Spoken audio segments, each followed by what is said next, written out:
For the purpose of this post, I, F34, will be Ali and my GF of 1 year, F34, will be Sunny. I wasn't looking for love when I met Sunny and I half expected it to fizzle out when we first started dating. To be clear, she's just out of my league. She's bubbly, outgoing, sweet, and popular in IWFH and have one true friend Beverly, F35. We started talking about moving in together and I was all on board. I currently live with Bev but she is thinking about moving in with her BF when our lease is up in November anyway, so the plan was for Sunny to move in with me after. Recently it's been a lot. My dad was diagnosed with cancer in January and then mom called to tell me that my grandfather passed suddenly of a heart attack in February, then in March my sister was in a horrible car accident. Things finally started to be somewhat calm since April but then Sunny went from very supportive and super sweet to quieter, and she put a screen lock on her phone, and in the past month she stopped leaving her laptop logged in, her tablet now has a password, and she's been taking longer phone calls in her car or going out with friends longer. She's also just not been that affectionate. She's been intense, asking me 1,000 questions like just recently she's been weirdly asking me if I haven't introduced her to all my friends, and if there are friends she might not know about. I went out with friends one night and when I got home she asked me with who and then didn't know the names and asked why I never introduced her. I tend to be laid back, and I don't generally need to know where she is or who she is with all the time and she used to be the same. But this behavior made me wonder what might be going on. Then this past week, I noticed she and one of my friends Jason, M40, had been hanging out more. His name would pop up on her notifications while we are together, and she would turn the phone over or leave the room with her phone. Last night we were drinking and watching Netflix and she went to the bathroom and put her phone down but didn't lock it. I saw Jason's name pop up and I opened the messages. A lot of the conversations were deleted but he had messaged her, "Hey, Ali is acting weird. Does she know?" My heart sank. I just tried to focus on staying calm, knowing we both were drunk by this point. When she came back she saw me with her phone and asked, "What are you doing?" All alarmed. I handed the phone to her and asked if there was something she wanted to tell me and she just stared at me, so I made a bluff and said, "Hey, I know about you and Jason, so you want to tell me?" She sat down and just asked if I went through her phone. I asked her why it would bother her if she has nothing to hide. She asked me if I asked Jason and I just asked if they are having some sort of affair. She got really still and just quietly asked if that's what I thought and I explained everything I outlined here. I said that I've been cheated on by my ex-boyfriend and she's acting just like he was when I was starting to figure it out. Sunny offered for me to look through her phone but I said I know she deleted the conversation. When she asked what she can do to prove it to me that she's not cheating, I really didn't have an answer. We sat there in silence for a while and I just got up and went to bed. Sunny didn't come to bed and when I got up this morning, it's clear she slept on the couch but she also wasn't there. I figured she went home, so I messaged her but she hasn't responded. Am I the odd for accusing her? She's acting so odd and this doesn't make sense. She knows cheating is a deal breaker for me. I've messaged Jason but he hasn't responded to me either and I am starting to question everything. Update 1. I managed to schedule in a late session with my therapist. I am in regular therapy due to past issues, and came up with some language and talking points when I got home. I also strategies with my roommate Bev. Bev said I shouldn't jump to conclusions and was behaving like Sunny is my scumbag ex and that isn't fair. I told her I am planning to give Sunny a chance to clear everything up. I called Sunny but she didn't answer, which Bev did bring up she could be working. She works odd hours as she works in the arts and we usually have a Google Calendar to keep up with each other's work hours and the like. I looked it up and she was scheduled to be working, so I sent her a text. The text essentially outlined what I said in my first post. That her behavior is not exactly above board, and the secretive nature of it lends to my questions. Specifically Jason's text that I saw in the deleted conversations. I said that if she's with Jason, then be with him, but don't jerk me around, it's cruel and manipulative. 2 things I would never expect her to be. I said I was well on my way to thinking I loved her and this has broken my heart, and the fact that she was not there when I woke up spoke volumes. I expect an explanation by EOD or I will simply put the few items she left over my place in a box at the front door for her to pick up and take to Jason's. I then texted Jason, and I admit this was not the plan. I was emotional and frustrated because Sunny saw my message and I could see her typing but then stopping and typing and stopping, and I was just wanting her to either explain herself or confess.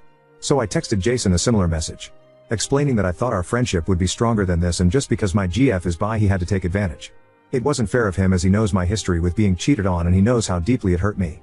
I expected more from him and I intend to not sugarcoat it when our friends ask what happened to us. Well, Jason actually responded with suggesting we have brunch today. I woke up anxious about it. I would prefer her just confess over text, but now I have to Al with face to face. But I want to know what the fuck they were thinking and why, so here I am a full 30 minutes early, sitting in my car waiting for the shop to open. I really don't know what to expect and I haven't really had a chance to cry it all out yet. I have my job and at home Bev keeps saying I am overreacting and need to calm down and it's just irritating. I've had no quiet place to think and cry and just let it all out yet. I guess I will after brunch. Fingers crossed it will be brief and I can start moving on. Update 2. I got out of my car and walked around for a moment to think and calm down. I took a suggestion from the comments and downloaded a voice recorder app on my phone and started recording before I got back to the shop. I walked in and Jason was there. With Sunny. As soon as I saw them sitting together I knew my relationship was over. So I said as much when I approached. I just said, "Oh, so we're over then," and Sunny stood up and started saying she can explain and that I didn't understand. I just laughed and mentioned that I did ask before what was happening and she didn't seem to want to explain, and that said enough. I rehashed everything: the locked devices, passwords, the shifty behavior, the deleted texts. She can't look me in the eye and tell me she's that stupid or thinks I am. Sunny just shrunk at that and didn't look me in the eye. That's what I thought I was saying and looked at Jason, but he just stared at me. He was calm and just asked me to please sit down, so I did and put my phone and keys on the table in front of me as if ready to leave at any moment. Jason said that he didn't reply to my text right away because Sunny had called hysterical and hung over saying I thought she was cheating, so he and Bev went over to Sunny's to calm her down and talk it out. He wanted Sunny to explain it, but she was too nervous after I had basically said she was just like my cheating ex. She figured I wouldn't believe a word she had to say. Apparently, why this was all a misunderstanding.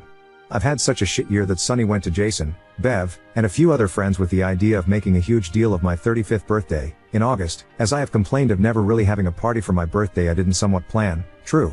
So she's been spending months planning this out. She rented out a local bar for the night of, invited my friends and swore them all to secrecy, ordered my favorite food for catering, decorations and the works. She said she started getting nervous the surprise would be ruined because we are always casually on each other's devices, so a friend suggested she delete the convos. She even showed me in the group chat she had with my friends with a timestamp of a few months back where that suggestion came from. They showed me the receipts for the rental for the bar, the pre-ordered catering, a photo booth etc. She said she uses Messenger, so she had to lock all her devices. Messenger was on so I wouldn't accidentally stumble on the surprise. She was asking about friends she hadn't met so she could include them and invite them to my party. She said she wanted it to be big, like almost an event. That she'd been stressing about money so she could earn enough extra to afford it. I asked her why she'd been so distant then and not very affectionate, and she looked confused and said she noted I was usually not in a great mood and didn't seem to want her to touch me a lot, so she was giving me space, and she figured after the party, where she then showed me the reservations of my surprised weekend in a vacation town not far from where we live, we would have time on the surprise vacation weekend to reconnect and reset. Jason then handed over his phone to show me the conversations that were deleted off Sunny's phone, and I looked them all over, taking my time to read everything. They all had to do with the party. He offered for me to scroll back as far as I liked as he had nothing deleted and nothing to hide, and I'd scroll a lot. All the way to their first text. The "does she know" text was about the party, he said, because I seemed tense around him and he felt I was being cagey when he and I texted, which around the time I suspected him to be sleeping with my GF. At this point, I could see Sunny was holding back tears and she handed me her phone and again offered for me to look through every app if I wanted, but I said no. I didn't really know what to say from there because I frankly figured they were both there to confess to the affair. I rolled over everything in my head and just sat there silent. After a short while, when our food arrived, Jason asked if I had any questions and I said no. He asked me if I still thought there was an affair and I shook my head. My whole face felt hot and I just wanted to leave. He then asked me that since the cat was out of the bag about the party, if I wanted to be involved in the rest of the last minute planning, and I said no. Sunny started apologizing, saying she never thought I would think she was cheating. That she froze when I accused her because she was drunk and shocked. It had hurt her deeply that I really believed that, and she didn't know how to maintain secrecy of the party and keep me from breaking up with her thinking she was shagging my friend. She said that she had never planned a surprise before and didn't want to ruin it. She asked me what I wanted to do or where we stood now, and I just stared at them, frozen. I just shrugged and didn't really look them in the eye, and we ate in relative silence. I paid our whole tab and left quickly while Sunny was in the bathroom. Jason asked if I wanted to wait until Sunny got back, but I didn't even answer and just rushed to my car and cried. I know I'm a coward and an ass. I have no idea how I am even going to face any of my friends because I saw in the group chat Sunny explain that I thought there was an affair and what she should tell me to not ruin the surprise. My friends mostly suggest, "Ed, she just tell me the truth," noting my past relationship and how broken I was after. It felt weird to see how they viewed me and how right they were, and now I just feel like an ass. I texted Sunny that we should probably talk one-on-one when we calm down, and she's replied that she really needs to take some time to breathe now that everything is out in the open. I said I understood and asked how long she needed and if we can maybe talk tomorrow, and she hasn't responded. Jason has since forwarded me some of the proof they showed me at brunch and just said, "Here if you need to talk," and nothing more. I know I need to apologize, but I don't even know where to begin. I don't even know how to fix this now, or how to make it up to Sunny or Jason.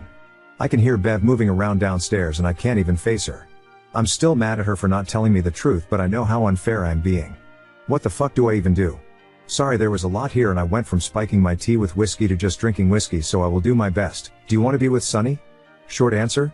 I love the shit out of her. We were friends before we became a couple.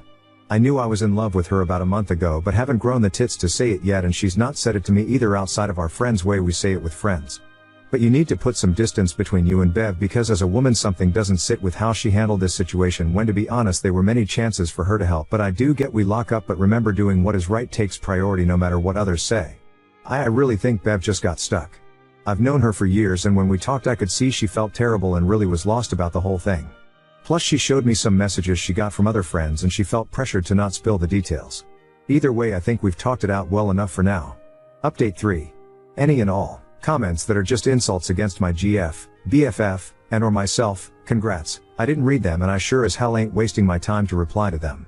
Does that actually work for you normally, Lamau?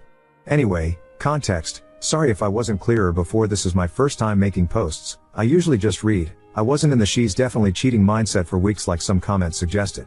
It was all over the course of 2-ish days, 3 tops. Before that I was just confused by her behavior and didn't really know what the fuck was going on. No one left me to wallow like that for weeks on end. I was vocal for a short time before the brunch. Everyone was operating off of a comment I made when Bev's BF threw her a big surprise party last year and I made an offhand comment of how cool that was because I always plan my own stuff and it would be awesome to have a surprise party planned by my friends or partner. Bev is my BFF, and there is nothing romantic between us before this or after this. She's engaged to my brother and both of them are about as straight as a designated sock drawer. I am set to be their Mo in the wedding. Anyone thinking she wants in my pants really needs to touch grass, this isn't bad anime. I do refer to Bev as my only friend because we've been childhood buddies and I realize that confused people. I do have other friends that I'm just not very close to at all. Most of them are Bev or Jason or my brother's friends and I am in the friend group.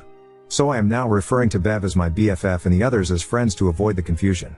Some of the others did pressure Bev to be subtle and not ruin the surprise and they're more below I actually found out this morning. I am not a man. I am a lesbian. Indeed my ex-boyfriend turned me gay, Lamau, kidding, I've always been gay but didn't know until after my ex. Sunny is bi for those who are confused. Jason is also not trying to screw me. He is married to Bev's sister Deanna, F37, I don't mention he, are because she frankly hates Sunny and I don't tolerate people disrespecting my GF so she now also hates me. Jason just usually keeps us all pretty separate though we are cordial when in each other's presence now. Sunny is not the abusive cheating ex, those are different people, he was a malicious unfaithful toad. Yes, I am already in therapy. I mean it's in the username lol. I had a depressive episode earlier this year and thus I can call emergency sessions with one of the 3 therapists I've been seeing since then. Without getting too much into my issues, if you're struggling fucking go to therapy if at all accessible where you live, it might be more accessible than you think as the program I use was free while I didn't have insurance at first. I think that's most of the misconceptions I've read. Well, good morning to the hundreds of people who commented on my last freaking post. I honestly expected maybe 20? It was a bit overwhelming.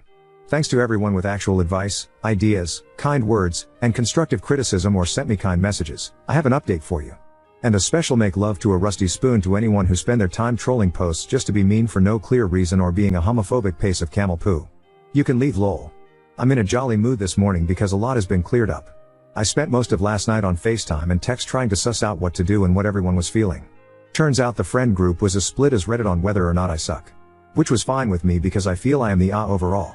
Bev helped clear a lot up by giving me her tablet and showing me the conversations she had outside the group chat. Turns out there were 3 friends that really pushed for this, and out of these Gorgons the ringleader is Tammy, F35, who is also a bridesmaid of Bev's and has been trouble ever since she's been asked. I won't bore with the whole story but she's one of those pushy people in a wedding party that wants to make it about them. Bev, and Sunny too I found out, was getting messages calling her a buzzkill, wet blanket and way worse mostly from those 3. They advised her to be as subtle in talking me down to not ruin this for everyone. My brother is pissed at me and blames me for Bev being bullied and tells me she was so stressed out she was vomiting on would spend hours at his place stressing out about what to do. I also found out that Sunny planned to propose at the party which was a huge reason everyone wanted to keep it under wraps. A few friends, including Jason and Bev, were wanting to simply be unspecific but say there is a surprise and they can't tell me what it is yet, but one of the Gorgons told Sunny that she may as well cancel the proposal then because if I see it coming it will be so wholly disappointing that I won't enjoy any of it as the whole point was to fulfill my dream of having a surprise party planned by myself. As far as I am concerned everyone's judgment, mine included, was messed up here. Most everyone, even one of the Gorgons, has apologized once they got the full story of what happened. Bev has been nothing but apologies and has been doing everything she can to make it up to me. Jason apologized in the way that Jason usually does. I'm sorry you felt Z, Y, Z, etc. I've since apologized to the people I felt I should, Sunny, Bev, my brother and Jason. I jumped to a conclusion and instead of gathering evidence and being sure, I went to accusations. I came up with a whole situation in my head that Jason and Sunny were having an affair, which looking back is the silliest conclusion to jump to, but I was drunk and emotional, not an excuse, so my judgment was way off. You don't know those two but they wouldn't mesh well. As for Sunny, we talked late last night / early this morning. I got to apologize also for running out on her and explained how I was feeling.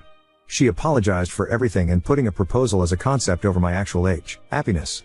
We've decided that we're not ready for engagements or anything like that, but we are good together and just need to learn to communicate better. She and I are going to have therapy together and try to get the tools needed to do that. The only person I'm on the outs with is Jason's wife and the lead Gorgon, and that's okay with me right now. My brother and I still have some mending to do and I don't know what to do about that, but for now I'm focusing on what I can do. We think the party is still happening as there are elements I don't know about and can act as the surprise, but the guest list has changed given the situation. I am very much looking forward to the vacay with my bae after. Now on to second story. Brother disowned his son after discovering he wasn't biologically his and refuses to attend my wedding if I invite him. I, 33 male, am marrying my fiancée, 37 male, this winter. We're putting together the guest list to send the invitations out and have run into an issue over my nephew and my brother. My brother, 38 m, was 18 when his girlfriend told him she was pregnant. They ended up moving in together and my brother decided to go to find work as a mechanic rather than go to college as he'd planned. My nephew was born a little while later. They got married when she told him she was pregnant with their second kid, 15F, and then had 2 more, both 10M. Ever since my nephew was born he's been literally one of my favorite people. I babysat him plenty of times, same with my other nibblings, and have spent my 20s as their gunkle, gay uncle /. My brother and me were close as kids and I've been close with his kids as well. 5 years ago my brother found out my nephew wasn't his and his now ex-wife had been sleeping with someone else at the time and had suspected my oldest nephew wasn't my brother since he was a little kid. They ended up getting a divorce and my brother didn't seek custody of my oldest nephew and said he didn't want to see him. He told me that he needed time to process and would try to patch things up later. That idea was kind of ruined when my nephew turned up at my brother's apartment begging to talk. It turned into an argument between them. For context, our father had just passed a couple of months earlier. During the argument my nephew said something along the lines of "No wonder mom fucked somebody else. I bet grandpa hated you." My brother cut things off then and there and has refused to see my nephew since. I stepped in as the main male figure in my nephew's life, much as I dislike my ex-Sil. I even took him out for his 18th birthday and took him looking at universities and he now goes to my alma mater. I asked my brother how he wants to handle the seating situation if they don't want to be close together. My brother was angry I'd even invite my nephew after everything that happened. He said it'd be like inviting my ex-Sil, he's not family, he's just the prick who disrespected our dad. I said he's being petty and childish taking the words of a scared and angry 14-year-old so personally. He was a kid who said something shitty because his entire world was falling apart and the person he'd relied on for his whole life was suddenly pulling away, and instead of being understanding and doing family therapy or something like a grown-up my brother decided to give adult weight to a teenager's words and cut him off completely. My nephew has said he's okay with not going if it's causing an issue, but I told him not to be ridiculous. He's important to me and I want him there for when I marry my person. I told him he shouldn't let my brother's inability to let go be his problem. My fiancé agrees with me. My mom and sister both say I need to see it from my brother's perspective. I think he's just being petty. Ida? Update 1. I decided to follow some of your advice and talk to him about what happened and set some boundaries with my brother, so I saw him in person to talk things over. I told him my nephew has been in my life for more than half my life. I was 14 when he was born. I've been his uncle for 19 years and fundamentally he's not the one that betrayed my brother, and while I can't imagine what must have been going through my brother's head at the time, it's not my battle to fight and even if it were I'm not obligated to take it out on a kid who had nothing to do with it. What he said was extremely shitty, yeah, but we're talking about someone who was 14 at the time and absolutely did not have the emotional maturity to handle the situation. I told him my nephew was open to a mutual apology.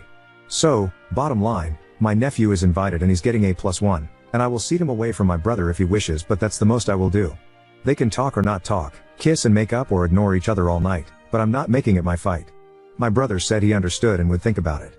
Then a couple days later he drunk texted me a complete 180 and asked if I could invite ex-Sil, too, which I think is probably because his RSVP included his new girlfriend as his +1 and she's 26. I just know my niece complained it was gross that her dad's new girlfriend was a year closer to her age than his. My brother at his best is charming, confident, looks wise, kind of like a chunkier version of me, so not bad looking, and he had no trouble pulling women post-divorce once he got his confidence back and lost weight. I declined his drunk request, but his girlfriend is nice and I told my niece that GF is inside the half +7 so she can't be completely grossed out. Since some have asked about my nephew and ex-Sil, I'll explain. She didn't know for sure that my nephew wasn't my brother's, but she strongly suspected and she was sleeping with both her AP and my brother at the time. For about a year after the divorce my nephew would throw the deception back in her face every time she reprimanded him, until I sat him down and pointed out that the more people he pushes away the fewer people he has in his corner when things go south. Bottom line, she is his mother. After the debacle with my nephew my brother and ex-Sil were more careful with my niece and the twins about not making adult problems their problems as well. Sorry there was no Scarlet A like many of you would have liked. She's not my favorite person, but I can sort of tolerate her. To answer the question about his bio dad, my nephew has expressed zero desire to meet him. He says he doesn't get why people think a perfect stranger could replace my brother, like being abandoned out of the blue never happened. My nephew RSVP'd yes and is taking his they friend. His so is non-binary and that's what they're calling themselves, so, finger crossed a happy ending.